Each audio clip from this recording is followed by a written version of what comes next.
ഇന്ന് നമ്മൾ നോക്കാൻ പോകുന്നത് സർക്യൂട്ട് തിയറി തന്നെയാണ്. അതിൽ നമുക്ക് ഏതൊക്കെ ടോപ്പിക്കാണ് ഇതിൽ നമ്മൾ കവർ ചെയ്യാൻ പോകുന്ന ടോപ്പിക് ഏതൊക്കെയാണെന്ന് വെച്ച് കഴിഞ്ഞാൽ Norton's theorem, maximum power transfer theorem and reciprocity theorem. ഈ 3 തിയറം നമുക്ക് നോക്കാം. ഇനി നമുക്ക് നോർട്ടൺസ് തിയറം എങ്ങനെയാണെന്ന് നോക്കാം. നമുക്കൊരു സർക്യൂട്ട് നമുക്ക് തന്നിട്ടുണ്ട്. അപ്പോൾ ആ സർക്യൂട്ടിൽ ഒരുപാട് സോഴ്സസും എലമെന്റ്സും ഉണ്ടെന്ന് വിചാരിക്കാം. അതിപ്പോൾ വോൾട്ടേജ് സോഴ്സ് ആവാം, അതല്ലെങ്കിൽ റെസിസ്റ്റൻസ് ആവാം. അപ്പോൾ ഈ മൊത്തം സർക്യൂട്ടിനെ നമുക്ക് ഒരു കറണ്ട് സോഴ്സും അതിനോട് പാരലൽ റെസിസ്റ്റൻസും ആക്കിയിട്ട് മാറ്റാൻ പറ്റും. അപ്പോൾ അവിടെ എന്ത് ചെയ്തിരിക്കണം നോക്കാം. Norton's theorem is the converse of Thevenin circuit, അല്ലെങ്കിൽ തെവനിൻസ് തിയറം. അപ്പോൾ അവിടെ എന്താ വെച്ച് കഴിഞ്ഞാൽ നമുക്ക് ഒരു സർക്യൂട്ട് നമുക്ക് തന്നു കഴിഞ്ഞാൽ ആ സർക്യൂട്ടിന് നമുക്ക് തെവനിൻസ് തിയറം അപ്ലൈ ചെയ്യാൻ പറ്റും, അതുപോലെ നോർട്ടൺസ് തിയറം അപ്ലൈ ചെയ്യാൻ പറ്റും. തെവനിൻ നമ്മൾ ചെയ്യുമ്പോൾ അവിടെ വോൾട്ടേജ് സോഴ്സും അതിനോട് സീരീസ് ആയിട്ട് റെസിസ്റ്റൻസും വരും. അഥവാ നമ്മൾ നോർട്ടൺസ് അവിടെ അപ്ലൈ ചെയ്യുകയാണെങ്കിൽ അവിടെ എന്തായിരിക്കും, ഒരു കറണ്ട് സോഴ്സും അതിനോട് പാരലൽ റെസിസ്റ്റൻസും ആക്കി മാറ്റാൻ പറ്റും. അപ്പം അതുകൊണ്ടാണ് നമ്മൾ അവിടെ എന്താണ് കോൺവേഴ്സ് ഓഫ് തെവനിൻസ് തിയറം എന്ന് പറയാൻ കാരണം. ഇനി a circuit containing a number of sources and elements can be replaced by a single current source in parallel with resistance. അപ്പോൾ അതാണ് തിയറം സജസ്റ്റ് ചെയ്യുന്നത്. എന്താണ്, ഒരു മൊത്തം സർക്യൂട്ടിനെ നമ്മൾ ഒരു ഒറ്റ കറണ്ട് സോഴ്സും ഒരു പാരലൽ റെസിസ്റ്റൻസും നമ്മൾ ആക്കി മാറ്റാണ്. ഇനി നമ്മൾ ഇന്റേണൽ റെസിസ്റ്റൻസ്, അതല്ലെങ്കിൽ ഇവിടെ നോർട്ടൺസ് റെസിസ്റ്റൻസ് എന്നാണ് പറയുക. അപ്പോൾ അത് നമ്മൾ തെവനിൻ ചെയ്ത അതേ സ്റ്റെപ്പ് തന്നെയാണ് നമ്മൾ യൂസ് ചെയ്യുക. The determination of internal resistance of the source is identical in both the theorems. രണ്ടും ഒരുപോലെയാണ്. നോർട്ടൺസ് കറണ്ട് നമുക്ക് എങ്ങനെയാ കാണുന്നത് നോക്കാം. ഇപ്പൊ നോർട്ടൺസ് കറണ്ട് എന്ന് പറഞ്ഞു കഴിഞ്ഞാൽ ഷോർട്ട് സർക്യൂട്ട് കറണ്ട് ആണ്. നമ്മൾ ഏതിനെ ക്രോസ് ആണോ നമ്മൾ കാണേണ്ടത് ആ എലമെന്റിനെ നമ്മൾ ഷോർട്ട് സർക്യൂട്ട് ചെയ്യാണ്. നമുക്കിവിടെ ഒരു സർക്യൂട്ട് തന്നിട്ടുണ്ട്. ആ സർക്യൂട്ടിൽ ഒരു വോൾട്ടേജ് സോഴ്സ്, 4 റെസിസ്റ്റൻസ് ഉണ്ട്, R1, R2, R3 and RL. അപ്പോൾ ഇത് നമുക്ക് RLനെ ക്രോസ് ഉള്ള കറണ്ടാണ് നമ്മളിപ്പോൾ കാണേണ്ടത്. അപ്പോൾ അതുകൊണ്ട് നമ്മൾ ആ ടെർമിനൽ നമ്മൾ ഷോർട്ട് സർക്യൂട്ട് ചെയ്തു. അപ്പോൾ അടുത്ത പടത്തിൽ നമുക്ക് കാണാം ഷോർട്ട് സർക്യൂട്ട് ചെയ്തു. അപ്പോൾ ആ ഷോർട്ട് സർക്യൂട്ട് ഭാഗത്തൂടെ ഫ്ലോ ചെയ്യുന്ന കറണ്ടിനാണ് നമ്മൾ നോർട്ടൺസ് കറണ്ട് എന്ന് പറയുന്നത്. അപ്പോൾ നമുക്ക് ഈ നോർട്ടൺസ് കറണ്ട് നമുക്ക് കണ്ടുപിടിക്കണം. കണ്ടുപിടിക്കണമെങ്കിൽ നമുക്ക് എന്താണ് വേണമെങ്കിൽ KCL അപ്ലൈ ചെയ്യാം. അപ്പോൾ KCL അപ്ലൈ ചെയ്യുമ്പോൾ നമ്മൾ ഇവിടെ ഒരു നോഡിനെ ക്രോസ് ഉള്ള വോൾട്ടേജ് എടുത്തിട്ട് നമ്മൾ നോഡൽ ഇക്വേഷൻ എഴുതുക. നോഡൽ ഇക്വേഷൻ എഴുതി കഴിയുമ്പോൾ നമുക്ക് V കിട്ടും. If you know the value of this voltage source. അപ്പോൾ V കണ്ടുപിടിച്ച് കഴിഞ്ഞാൽ V/R3 ആയിരിക്കും നമ്മുടെ IN എന്ന് പറയുന്നത്. അപ്പോൾ ആ ഒരു മെത്തേഡ് വേണമെങ്കിൽ ചെയ്യാം. അതല്ലെങ്കിൽ നമുക്ക് ഇൻപുട്ട് കറണ്ട് കണ്ടുപിടിച്ചിട്ട് നമുക്ക് എന്താണ് ഈ IN കണ്ടുപിടിക്കാം. ഇപ്പോൾ നമ്മൾ ഇൻപുട്ട് കറണ്ട് കണ്ടുപിടിച്ചിട്ടുള്ള ആ മെത്തേഡാണ് നമ്മൾ യൂസ് ചെയ്യുന്നത്. അപ്പോൾ അത് കാണാനായിട്ട് നമ്മൾ എന്താ വെച്ച് കഴിഞ്ഞാൽ R2 and R3 are in parallel and that will come in series with R1. അപ്പോൾ നമ്മൾ ഇതിന്റെ ഈക്വലന്റ് റെസിസ്റ്റൻസ് കാണുമ്പോൾ നമുക്ക് എന്ത് കിട്ടും, ഇതിന്റെ ഈ R2 പാരലൽ R3 എന്ത് വരാം, R2 R3 divided by R2 plus R3 and R1 series ആയതുകൊണ്ട് നമ്മൾ പ്ലസ് R1 വരും. അപ്പോൾ ഇതാണ് നമ്മുടെ R ഈക്വലന്റ് എന്ന് പറയുന്നത്. അപ്പോൾ നമ്മുടെ input current I is equal to എന്ത് വരും, നമ്മുടെ കൊടുത്ത വോൾട്ടേജ് ബൈ മൊത്തം സർക്യൂട്ടിന്റെ റെസിസ്റ്റൻസ് R ഈക്വലന്റ്. അപ്പോൾ V/R ഈക്വലന്റ് ആയിരിക്കും നമ്മുടെ input current. I is equal to V divided by R1 plus R2 R3 by R2 plus R3. അപ്പോൾ നമ്മുടെ ഈ ഇൻപുട്ട് കറണ്ട് എന്താണ്, നമ്മുടെ R1 കൂടെ ഇങ്ങനെ ഫ്ലോ ചെയ്തു. അപ്പോൾ ഫ്ലോ ചെയ്തിട്ട് എന്താണ്, നമ്മൾ ഈ ഒരു നോഡിലെത്തുമ്പോൾ രണ്ടായിട്ട് സ്പ്ലിറ്റ് ആവുന്നു. ഒന്ന് R2 കൂടെ പോകുന്നു ആൻഡ് IN എന്ന് പറഞ്ഞ കറണ്ട് R3 കൂടെ പോകുന്നു. And we have to determine the current through R3. അപ്പോൾ നമ്മൾ എന്താ ചെയ്യണമെന്ന് വെച്ച് കഴിഞ്ഞാൽ കറണ്ട് ഡിവിഷൻ റൂൾ അപ്ലൈ ചെയ്യാം. കറണ്ട് ഡിവിഷൻ റൂൾ എന്ന് പറയുമ്പോൾ IN R3 കൂടിയാണ് പോണത്. അപ്പോൾ അതുകൊണ്ട് ന്യൂമറേറ്ററിൽ R2 വരും. R2 divided by R2 plus R3 into input current I. അപ്പോൾ നമുക്ക് നോർട്ടൺസ് കറണ്ട് കണ്ടുപിടിക്കാം. അടുത്തത് നമുക്ക് നോർട്ടൺസ് റെസിസ്റ്റൻസ് എങ്ങനെയാണ് കണ്ടുപിടിക്കാൻ നോക്കാം. അപ്പോൾ നോർട്ടൺസ് റെസിസ്റ്റൻസ് നമ്മൾ ചെയ്തത് തെവനിനിൽ ചെയ്ത അതേ സ്റ്റെപ്പ് തന്നെയാണ്. അപ്പോൾ നമ്മൾ ഫസ്റ്റ് RLനെ കുറിച്ചുള്ള കറണ്ട് ആയിരുന്നല്ലോ നമ്മൾ കാണണ്ടായിരുന്നത്. അപ്പോൾ RL നമ്മൾ ആദ്യം ഷോർട്ട് ചെയ്തിരുന്നു. അപ്പോൾ ആ ഷോർട്ട് ചെയ്ത ടെർമിനൽ നമ്മളിപ്പോൾ ഓപ്പൺ സർക്യൂട്ട് ചെയ്യാം. അപ്പോൾ ഇവിടെ ഓപ്പൺ സർക്യൂട്ട് ചെയ്തു. And we have to remove all the source. അപ്പോൾ എല്ലാ സോഴ്സുകളും നമ്മൾ റിമൂവ് ചെയ്യാണ്. അപ്പോൾ അതിപ്പോൾ വോൾട്ടേജ് സോഴ്സ് ആകുമ്പോൾ നമ്മൾ ഷോർട്ട് സർക്യൂട്ട് ചെയ്തു. ആൻഡ് കറണ്ട് സോഴ്സ് ആണെങ്കിൽ നമ്മൾ എന്താണ് ഓപ്പൺ സർക്യൂട്ട് ചെയ്യാം. ഇവിടെ വോൾട്ടേജ് സോഴ്സ് നമ്മുടെ ഈ ഒരു സർക്യൂട്ടിൽ ഉണ്ടായിരുന്നു. അപ്പോൾ അതിനെ ഷോർട്ട് ചെയ്തു. ഇനി നമ്മൾ we are measuring the resistance from here അല്ലേ. അപ്പോൾ അവിടെ എന്തായിരിക്കും നമ്മൾ ഇവിടുന്ന് വേണം സർക്യൂട്ട് എന്താണ് സോൾവ് ചെയ്ത് കൊണ്ടുവരാൻ, ചുരുക്കി കൊണ്ടുവരാൻ. Means R1 and R2 are in parallel because എന്താ ഈ രണ്ട് എൻഡുകൾ കണക്റ്റഡ് ആണ് അല്ലേ. അപ്പം അതിൻ്റെ അർത്ഥം R1 ഉം R2 ഉം പാരലൽ ആണ്. And R3 will be in series to that parallel combination of R1 and R2. അപ്പോൾ ആദ്യം തന്നെ R1 പാരലൽ R2ന് എന്ത് വരാം, R1 R2 divided by R1 plus R2 and R3 അതിനോട് സീരീസ് ആയി ഇപ്പോൾ നമ്മളൊരു R3 ആഡ് ചെയ്തു. അപ്പോൾ ഈ ഒരു ഈക്വലന്റ് റെസിസ്റ്റൻസിനാണ് നമ്മൾ നോർട്ടൺസ് റെസിസ്റ്റൻസ് എന്ന് പറയുന്നത്. ഇനി നോർട്ടൺസ് റെസിസ്റ്റൻസ് കണ്ടുപിടിച്ച് കഴിഞ്ഞാൽ അടുത്ത സ്റ്റെപ്പ് എന്ന് പറയുന്നത് നോർട്ടൺ സർക്യൂട്ട് വരയ്ക്കുക. അപ്പോൾ നോർട്ടൺ സർക്യൂട്ട് എന്ന് പറയുന്നത് നമ്മുടെ ഓൾറെഡി കണ്ടുപിടിച്ച IN അതാണ് നമ്മുടെ കറണ്ട് സോഴ്സ് ആയിട്ട് വരിക. ആ കറണ്ട് സോഴ്സിനോട് പാരലായിട്ട് നമുക്ക് RN വരും, നോർട്ടൺസ് റെസിസ്റ്റൻസ്. അപ്പോൾ അത് നമ്മൾ കണ്ടുപിടിച്ച് കഴിഞ്ഞു. ആൻഡ് അതിനോട് പാരലായിരിക്കും RL, അതാണ് ലോഡ് കറണ്ട്, ലോഡ് റെസിസ്റ്റൻസ്. അപ്പോൾ IL is flowing through this load resistance and RL and RN are in parallel. അപ്പോൾ നമുക്ക് ഈ IL കാണാനായിട്ട് നമ്മൾ എന്ത് ചെയ്യണം, നമ്മൾ കറണ്ട് ഡിവിഷൻ റൂൾ അപ്ലൈ ചെയ്യാം. അപ്പോൾ എന്ത് വരും, RN divided by RN plus RL into IN. അപ്പോൾ അതായിരിക്കും നമ്മുടെ ലോഡ് കറണ്ട്. ഇനി അടുത്തത് maximum power transfer theorem. Maximum power transfer theorem എന്ന് പറഞ്ഞു കഴിഞ്ഞാൽ എപ്പോഴാണോ മാക്സിമം പവർ സോഴ്സിൽ നിന്ന് ലോഡിലേക്ക് ട്രാൻസ്ഫർ ചെയ്യുന്നത് എന്ന് വെച്ചാൽ എപ്പോഴാണോ എന്താണ് ലോഡ് റെസിസ്റ്റൻസ് സോഴ്സ് റെസിസ്റ്റൻസിനോട് ഈക്വൽ ആവുന്നത് അപ്പോഴായിരിക്കും നമുക്ക് എന്താണ് മാക്സിമം പവർ സോഴ്സിൽ നിന്ന് ലോഡിലേക്ക് പോകുന്നത്. അപ്പോൾ നമുക്കിവിടെ ഒരു സർക്യൂട്ട് കാണിച്ചിട്ടുണ്ട്.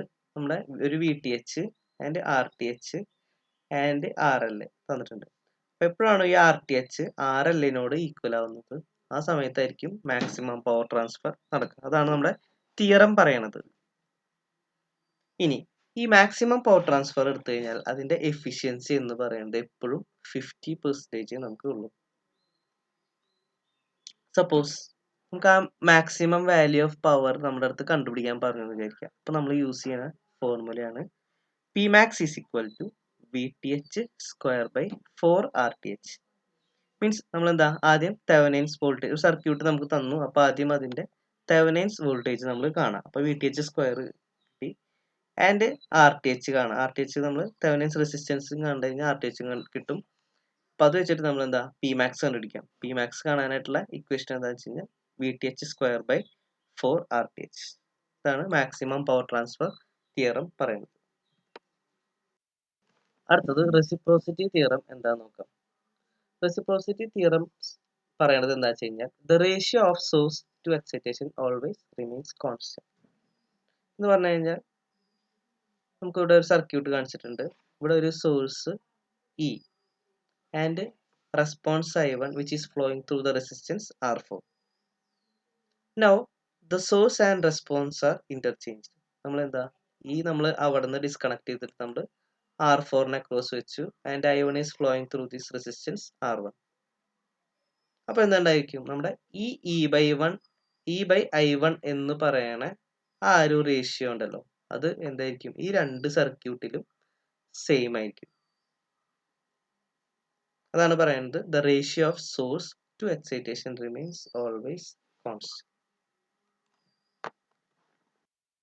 അടുത്തത് നമുക്ക് കുറച്ച് മൾട്ടിപ്പിൾ ചോയ്സ് ക്വസ്റ്റ്യൻസ് നമുക്ക് നോക്കാം. First question, how can Thevenin and Norton resistance be related? Option A always the same, option B sometimes the same, option C always different, and option D no relation. നമ്മൾ Thevenin resistance കാണുമ്പോൾ Norton's resistance കാണുമ്പോൾ നമ്മൾ same step ആണ് നമ്മൾ follow ചെയ്യുന്നത്. So correct answer is option A always the same. അടുത്ത question, the Norton current is the dash. Option A short circuit current, option B open circuit current, option C open circuit and short circuit current, option D neither open circuit nor short circuit. Norton's current എന്ന് പറഞ്ഞു കഴിഞ്ഞാൽ തന്നെ നമ്മൾ short circuit ചെയ്തിട്ടാണ് നമ്മൾ കണ്ടുപിടിക്കുന്നത് അല്ലേ. അപ്പോൾ correct answer is option A, short circuit current. അടുത്ത ക്വസ്റ്റ്യൻ നോക്കാം. Calculate the Norton resistance for the following circuit if 5 ohm is the load resistance. അതായത് 5 ഓം ആണ് നമ്മുടെ ലോഡ് റെസിസ്റ്റൻസ് എന്ന് പറഞ്ഞിട്ടുള്ളത്. അപ്പോൾ നോർട്ടൺസ് റെസിസ്റ്റൻസ് നമുക്ക് കാണാനാണ് പറഞ്ഞിട്ടുള്ളത്. Option A 10 ohm, option B 11 ohm, option C 12 ohm and option D 13 ohm. അപ്പോൾ എങ്ങനെയാ നമുക്ക് ചെയ്യാൻ നോക്കാം. അപ്പോൾ നമ്മുടെ അടുത്ത് നോർട്ടൺസ് റെസിസ്റ്റൻസ് ആണ് കാണാൻ പറഞ്ഞിട്ടുള്ളത്. അപ്പോൾ 5 ഓം നമ്മൾ ഇവിടെ കണക്ട് ചെയ്തിട്ടുണ്ടായിരുന്നത്. അപ്പോൾ first of all we have to open circuit that terminal. അപ്പോൾ ആ 5 ഓമിനെ നമ്മൾ എടുത്ത് കളഞ്ഞു, അവിടെ ഓപ്പൺ സർക്യൂട്ട് ചെയ്തു. And we have to remove the source, അതാണ് അടുത്ത സ്റ്റെപ്പ്. അപ്പോൾ ഇവിടെ നമുക്ക് ഒരു കറണ്ട് സോഴ്സ് ഉണ്ടായിരുന്നു. അപ്പോൾ കറണ്ട് സോഴ്സ് വന്നുകൊണ്ട് അതിനെ റിമൂവ് ചെയ്യാനായിട്ട് നമ്മൾ ഓപ്പൺ സർക്യൂട്ട് ചെയ്തു. അതിലൂടെ ഒരു വോൾട്ടേജ് സോഴ്സ് ഉണ്ടായിരുന്നു. അപ്പോൾ വോൾട്ടേജ് സോഴ്സിനെ കളയാൻ വേണ്ടിയിട്ട് നമ്മളിവിടെ ഷോർട്ട് സർക്യൂട്ട് ചെയ്തു. ഇനി ഇതിന്റെ R ഈക്വലന്റ് ആയിരിക്കും നമ്മുടെ നോർട്ടൺസ് റെസിസ്റ്റൻസ് എന്ന് പറയുന്നത്. അപ്പോൾ ഈ സർക്യൂട്ട് നോക്കിയാൽ മനസ്സിലാവും, നമ്മൾ ഇവിടെ നിന്നാണ് മെഷർ ചെയ്യണത്. അപ്പോൾ നമ്മൾ ഇവിടെ നിന്നാണ് സർക്യൂട്ടിനെ ചുരുക്കുന്നത്. We have to solve the circuit from here.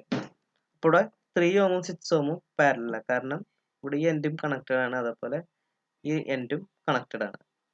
അപ്പോൾ 3 പാരലൽ 6 ആദ്യം ചെയ്യുക. And 10 ohm will come in series to this parallel combination. അപ്പോൾ അവിടെ 3 പാരലൽ 6 എന്ന് പറയുന്നത് എന്താണ് വരിക, 3 into 6 divided by 3 plus 6. And 10 ohm ഇതിനോട് സീരീസ് ആയിട്ട് വരുമ്പോൾ പ്ലസ് 10 ആഡ് ചെയ്യുക. അപ്പോൾ അവിടെ നോർട്ടൺസ് റെസിസ്റ്റൻസ് എന്ന് പറയുന്നത് 12 ohm. So correct answer is option C, 12 ohm. അടുത്ത question, find the current in the 5 ohm resistance using Norton's theorem. Option A 1 ampere, option B 1.5 ampere, option C 0.71 ampere and option D 0.5 ampere. അപ്പോൾ 5 ഓമിൽ കൂടെ പോണ current കാണാനാണ് പറഞ്ഞിട്ടുള്ളത് Norton's വെച്ചിട്ട്. അപ്പോൾ നമ്മുടെ അടുത്ത് ഏതിനെ ക്രോസ് ആണോ കറണ്ട് കാണാൻ പറഞ്ഞിട്ടുള്ളത് അത് നമ്മൾ ഷോർട്ട് സർക്യൂട്ട് ചെയ്യണം. കറണ്ട് കാണണമെങ്കിൽ, നോർട്ടൺസ് കറണ്ട് കാണണമെങ്കിൽ നമ്മൾ അത് ഷോർട്ട് സർക്യൂട്ട് ചെയ്യുക. അപ്പോൾ ഫസ്റ്റ് സ്റ്റെപ്പ് എന്ന് പറയുന്നത് നമ്മൾ 5 ഓമിനെ നമ്മൾ ഷോർട്ട് സർക്യൂട്ട് ചെയ്തു. ഇവിടെ പടത്തിൽ കാണാം, നമ്മളത് ഷോർട്ട് സർക്യൂട്ട് ചെയ്തു and iron is flowing through this short circuit. ഇനി അടുത്ത സ്റ്റെപ്പ് എന്ന് പറഞ്ഞാൽ നമുക്ക് അയൺ കാണണമെങ്കിൽ ഇവിടെ നമ്മൾ KCL അപ്ലൈ ചെയ്യണം. KCL അപ്ലൈ ചെയ്യാൻ നമ്മളൊരു നോഡിനെ അക്രോസ് ഉള്ള വോൾട്ടേജ് V എടുക്കുക. എന്നിട്ട് നോഡൽ ഇക്വേഷൻ എഴുതുക. അതായത് V - 10/2 V divided by 2 and ഈ branch group current V/1. And മൊത്തം കറണ്ടിന്റെ സമ്മ് 0 എന്ന് പറയുമ്പോൾ എന്തൊരു V - 10/2 plus V/2 plus V/1 = 0. നമ്മൾ ഈ ഒരു ടേമിനെ നമ്മൾ സ്പ്ലിറ്റ് ചെയ്യുക. അതായത് ഫസ്റ്റ് എന്ന് പറയുന്നത് V/2 മൈനസ് 10/2 എന്ന് പറഞ്ഞു കഴിഞ്ഞാൽ 5 ആൻഡ് V/2 പ്ലസ് V അങ്ങനെ വരും. മീൻസ് V/2 പ്ലസ് V/2 എന്ന് പറയുന്നത് V, പിന്നെ ഒരു V കൊണ്ടുള്ളപ്പോൾ 2V ഇസ് ഈക്വൽ ടു ഈ 5 അപ്പുറത്തേക്ക് പോകുമ്പോൾ 5 വരും, ഈക്വൽ ടു 5 വരും. അവിടെ V ഇസ് ഈക്വൽ ടു എന്ത് വരും, 2.5. ഇനി നോർട്ടൺസ് കറണ്ട് കാണണമെങ്കിൽ, നോർട്ടൺസ് കറണ്ട് എന്ന് പറയുന്നത് നമ്മുടെ ഈ 1 ഓമിൽ കൂടെ പോണ കറണ്ടാണ്, ഈ ഒരു ബ്രാഞ്ചിൽ കൂടെ പോണ കറണ്ട്. അപ്പോൾ ഇവിടുത്തെ ഈ നോഡിലേക്കാണ് ആ റെസിസ്റ്റൻസ് നമ്മൾ കണക്ട് ചെയ്തിട്ടുള്ളത്. അപ്പോൾ അതിൽ കൂടെ പോണ കറണ്ട് എന്ന് പറയുന്നത് അവിടുത്തെ വോൾട്ടേജ് ഡിവൈഡഡ് ബൈ ഈ റെസിസ്റ്റൻസ് ആയിരിക്കും. Means 2.5 divided by this 1 ohm. Means IN എന്ന് പറയുന്നത് എന്തായിരിക്കും വരാം, V/1 is equal to 2.5 ampere നമുക്ക് കിട്ടും. ഇനി അടുത്ത സ്റ്റെപ്പ്, നോർട്ടൺ സർക്യൂട്ട് വരയ്ക്കണമെങ്കിൽ നോർട്ടൺസ് റെസിസ്റ്റൻസ് അറിയണം. നോർട്ടൺസ് റെസിസ്റ്റൻസ് അറിയണമെങ്കിൽ നമ്മൾ എന്താണ്, ആദ്യം ഇവിടെ ഷോർട്ട് ചെയ്തു, ആ ടെർമിനൽ നമ്മൾ ഓപ്പൺ സർക്യൂട്ട് ചെയ്യുക. എന്നിട്ട് സോഴ്സിനെ റിമൂവ് ചെയ്യുക. ഇപ്പോൾ വോൾട്ടേജ് സോഴ്സ് ആയിരുന്നു നമ്മളിവിടെ ഷോർട്ട് ചെയ്തു. ഇവിടെ 2ഉം പാരലൽ ആയിരിക്കും ആൻഡ് 1 ohm ഇതിനോട് സീരീസ് ആയിരിക്കും വരിക. അപ്പോൾ അതിൻ്റെ ഈക്വലന്റ് റെസിസ്റ്റൻസ് എന്ന് പറയുന്നത് 2 പാരലൽ 2ന്റെ 2 × 2 ഡിവൈഡ് ബൈ 2 + 2 പ്ലസ് ഈ 1 ohm. അപ്പോൾ ചെയ്യുമ്പോൾ എന്ത് വരും, നമുക്ക് 1 + 1 2 ohm വരും. പാരൻ എന്ന് പറയുന്നത് 2 ohm കിട്ടി. പിന്നെ അടുത്ത സ്റ്റെപ്പ് എന്ന് പറയുന്നത് നോർട്ടൺസ് ഈക്വലന്റ് സർക്യൂട്ട് വരയ്ക്കുക. അപ്പോൾ IN is equal to already നമ്മൾ 2.5 ആംപിയർ കണ്ടുപിടിച്ചിട്ടുണ്ട്. RN എന്ന് പറയുന്നത് 2 ohm. അപ്പോൾ ഇതായിരിക്കും നോർട്ടൺ സർക്യൂട്ട് എന്ന് പറയുന്നത്. അതായത് കറണ്ട് സോഴ്സും പാരലൽ റെസിസ്റ്റൻസും ലോഡും. അപ്പോൾ നമ്മൾ സർക്യൂട്ട് വരച്ചു. ലോഡ് എന്ന് പറയുന്നത് നമ്മൾ ഓൾറെഡി റിമൂവ് ചെയ്ത ആ 5 ohm. And IL is flowing through this 5M. അപ്പോൾ നമുക്കിവിടെ ഇത് രണ്ടും പാരലൽ ആയതുകൊണ്ട് RLനും RLനും പാരലൽ ആയതുകൊണ്ട് നമുക്കിവിടെ കറണ്ട് ഡിവിഷൻ റൂൾ അപ്ലൈ ചെയ്യും. അപ്പോൾ RL divided by RL plus RL എന്ന് പറയുന്നത് 2 divided by 2 plus 5 into 2.5 is equal to 5/7. അപ്പോൾ ഇവിടെ ആൻസർ എന്ന് പറയുന്നത് 4.71 ആംപിയർ ആണ്. സോ കറക്റ്റ് ആൻസർ എന്ന് പറയുന്നത് 0.71 ampere. Norton's current is equal to the current passing through the dash circuited and dash terminals. Option A short comma input, option B short comma output, option C open comma output, and option D open comma input. നമ്മൾ Norton's current കണ്ടുപിടിക്കാൻ നമ്മൾ എന്താണ് ചെയ്തിട്ടുള്ളതെന്നാണ് ചോദിച്ചിട്ടുള്ളത്. നമ്മൾ എന്താ ചെയ്യാറ്? Norton കണ്ടുപിടിക്കാനായിട്ട് നമ്മൾ ഷോർട്ട് സർക്യൂട്ട് ആണ് ചെയ്യാറ്. ആൻഡ് എവിടെ നമ്മൾ ഷോർട്ട് ചെയ്യാറ്? നമ്മൾ ഔട്ട്പുട്ട് ടെർമിനലാണ് നമ്മൾ ഷോർട്ട് ചെയ്യാറ്. So correct answer is option B short output. അടുത്ത question, if the source impedance is complex then maximum power transfer occurs when load impedance is dash the source impedance. Option A equal to, option B negative of, option C complex conjugate of, and option D negative of complex conjugate of. അപ്പോൾ അതാണ് question വെച്ചിട്ടുള്ളത്. അപ്പോൾ അതായത് നമ്മൾ source impedance complex ഫോമിലാന്ന് വിചാരിക്കാം. അപ്പോൾ അവിടെ എന്തായിരിക്കും? റിയൽ പാർട്ട് ഉണ്ടായിരിക്കും, ഇമാജിനറി പാർട്ട് ഉണ്ടായിരിക്കും സോഴ്സ് ഇംപിഡൻസ് എന്ന് പറയുമ്പോൾ. അപ്പോൾ അവിടെ മാക്സിമം പവർ ട്രാൻസ്ഫർ നടക്കണമെങ്കിൽ ലോഡ് ഇംപിഡൻസ് എങ്ങനെ ആയിരിക്കണം എന്നാണ് ചോദിച്ചിട്ടുള്ളത്.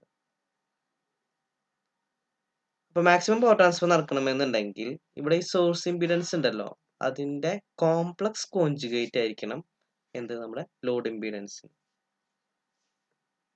അപ്പോൾ കറക്റ്റ് ആൻസർ എന്ന് പറയുന്നത് option C complex conjugate of. അടുത്ത question, for ZL is equal to ZS star, അതായത് നമ്മൾ കോംപ്ലക്സ് കോഞ്ചുഗേറ്റിനെ റെപ്രസെന്റ് ചെയ്യുന്നതാണ് നമ്മൾ ZS star എന്ന് പറയുന്നത്. The relation between HL and HS is, option A HL is equal to HS, option B HL is equal to 0, option C HL is equal to 1, and option D HL is equal to -H. അപ്പോൾ നേരത്തെ നമ്മൾ പറഞ്ഞു complex impedance വരുമ്പോൾ, impedance source impedance എന്ന് പറയുന്നത് complex ഫോമിലാവുമ്പോൾ അതിന്റെ real part എന്തായിരിക്കും? Load റെസിസ്റ്റൻസിന്റെയും source റെസിസ്റ്റൻസിന്റെയും same ആയിരിക്കും. ആൻഡ് ഇമാജിനറി പാർട്ട്, അതായത് റിയാക്റ്റീവ് കമ്പോണന്റ് എന്ന് പറയുന്നത് എന്തായിരിക്കും? ഒരെണ്ണത്തിന്റെ നെഗറ്റീവ് ആയിരിക്കും മറ്റേത്. അതായത് ലോഡ് ഇംപിഡൻസിന്റെ നെഗറ്റീവ് ആയിരിക്കും സോഴ്സിന്റെ. അപ്പോൾ അവിടെ കറക്റ്റ് ആൻസർ എന്ന് പറയുന്നത് option D HL is equal to -HS. അടുത്ത question, in reciprocity theorem which of the following ratio is considered? Option A voltage to current, option B current to current, option C voltage to voltage, and option D no ratio is considered. നമ്മൾ source to excitation എന്നാണ് പറഞ്ഞത് അല്ലേ? അപ്പോൾ അവിടെ voltage to current. Correct answer is option A voltage to current. അടുത്ത question, to check for the reciprocity theorem we consider dash of response to excitation. ഒരു theorem എന്താണ് പറയുന്നത് അതാണ് ക്വസ്റ്റ്യൻ ചോദിച്ചിട്ടുള്ളത്. Option A ratio, option B addition, option C product, and option D subtraction. നമ്മളെപ്പോഴും ratio of എന്താണ് source to excitation ആണ് നമ്മൾ കാണുന്നത് അല്ലേ? അപ്പോൾ ഇവിടെ കറക്റ്റ് ആൻസർ എന്ന് പറയുന്നത് ratio. Correct answer is option A ratio. അപ്പോൾ വീഡിയോ ഇഷ്ടപ്പെട്ടെങ്കിൽ നിങ്ങൾ ലൈക്ക് ചെയ്യുക ആൻഡ് ഓൾസോ സബ്സ്ക്രൈബും ചെയ്യുക. ഇനി നിങ്ങൾക്ക് ഓൺലൈൻ ക്ലാസ് ലൈവ് വേണമെന്നുണ്ടെങ്കിൽ ഇവിടെ ഒരു കോൺടാക്ട് നമ്പർ കൊടുത്തിട്ടുണ്ട്. അപ്പോൾ ആ നമ്പറിൽ ഒന്ന് കോൺടാക്ട് ചെയ്യാം. അപ്പോൾ നിങ്ങൾക്കൊരു ചെറിയ ഫീക്ക് ഈ ലൈവ് ക്ലാസ്സും അതേപോലെ റെക്കോർഡഡ് ക്ലാസ് സ്റ്റഡി മെറ്റീരിയൽസ് ഇതെല്ലാം നിങ്ങൾക്ക് കിട്ടും. ഇപ്പോൾ ഫസ്റ്റ് ബാച്ച് സ്റ്റാർട്ട് ചെയ്തിട്ടുണ്ട് ജസ്റ്റ്. അപ്പോൾ അതിലേക്ക് നിങ്ങൾക്ക് ജോയിൻ ചെയ്യണമെങ്കിൽ ഈ നമ്പറിൽ ഒന്ന് കോൺടാക്ട് ചെയ്താൽ മതി. അവിടെ നമുക്ക് കൂടുതൽ മൾട്ടിപ്പിൾ ചോയ്സ് ക്വസ്റ്റ്യൻസ് നിങ്ങളെ കൊണ്ട് സോൾവ് ഒക്കെ ചെയ്യിപ്പിക്കും. ആൻഡ് എക്സ്ട്രാ നോട്ട്സ് ഉണ്ടായിരിക്കും, അത് വെച്ച് പഠിപ്പിക്കും. അപ്പോൾ അങ്ങനെ വേണമെന്നുള്ളവർ ഈ നമ്പറിൽ വിളിക്കാം. അപ്പോൾ ഇനി നമുക്ക് അടുത്തൊരു വീഡിയോയിൽ നമുക്ക് കാണാം. അപ്പോൾ താങ്ക് യു.